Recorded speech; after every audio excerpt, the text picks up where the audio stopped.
আমাৰ শিক্ষাৰ্থী জীৱনৰ পৰাই বহু চৰ্চিত এখন উপন্যাস হৈছে অসীমত যাৰ হেৰাল সীমা। প্ৰয়াত ভুৱন মোহন বৰুৱাই কাঞ্চন বৰুৱাৰ ছদ্মনামেৰে লিখা অসীমত যাৰ হেৰাল সীমা উপন্যাসখন আজি ৮০টা বসন্ত অতিক্ৰম কৰিলে। যদি মই ভুল কোৱা নাই, অসমীয়া সাহিত্যত ৮০ বছৰ ধৰি বিক্ৰী হোৱা গ্ৰন্থসমূহৰ ভিতৰত অন্যতম অসীমত যাৰ হেৰাল সীমা। পিছে কালজয়ী উপন্যাসখন আজিও নতুন প্ৰজন্মৰ মাজত জনপ্ৰিয়তা হৈ আছে আৰু অনাগত দিনলৈকেও হৈ থাকিব।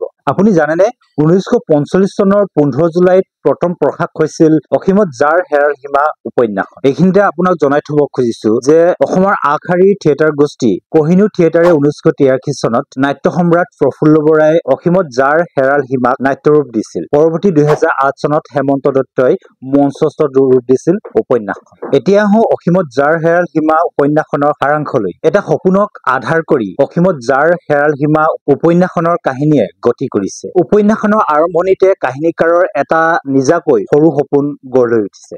আধৰুৱা সপোনটোৱে পূৰ্ণতা লাভ কৰাৰ আগতে তাত কাহিনীকাৰৰ 4 বন্ধুৱে বাস্তৱ জীৱনত দখল দিয়ে। উদ্দেশ্য হৈছে 5 বন্ধুৱে মিলি অৱসৰ বিনোদনৰ উপভোগ কৰা। জনসমাগম এৰি দিহিঙৰ বুকুৱেদি নাৱেৰে উজাই গৈ কোনোবা অজান মুলুকলৈ ঢাপলি মেলাৰ প্ৰয়াস। প্ৰায় এমাহজোৰা এই আয়োজন। নাৱেৰে উজাই গৈ প্ৰায় 15 দিন পাৰ হোৱাৰ পাছত তেওঁলোকে জনপ্ৰাণীহীন অটব্য অৰণ্যৰ মাজত হঠাৎ অভাৱনীয়ভাৱে সাক্ষাৎ পায় সভ্য সমাজৰ ছাঁটোকে নপৰা কিছু আদিম আদিবাসীৰ। কৌতূহলৰ বশৱৰ্তী হৈ তেওঁলোক নাও এৰি পাৰলৈ নামি পৰে। সেই আদিম মানুহখিনিৰ আটাইতকৈ বয়সস্থজনে তেওঁলোকৰ এজন নাৱৰীয়াৰ সৈতে 2-4টা কথাত বিনিময় কৰাত সক্ষম হল। তেওঁলোকক পাই মানুহজাক সুখী হল। নিশাটো তাতে কটালে। পুৱা পুনৰ যাত্ৰা আৰম্ভ কৰিব খোজাতে আচল লেঠাটো লাগিল। নাৱৰীয়া কেইজনে বিদ্ৰোহ কৰিছে। তেওঁলোক হেনো আৰু আগলৈ নাযায়। তাৰ পৰা আৰু আগলৈ উজাই গলে ভয়ংকৰ বিপদত পৰাৰ সম্ভাৱনাৰ কথা উল্লেখ কৰিছে। তাৰ পৰা হেনো কোনেও কেতিয়াও উজাই যোৱা নাই। মৰসাৰে কোনেও যদি তালৈ যায় তেতিয়াহলে কেতিয়াও আৰু সি উভতি নাহে।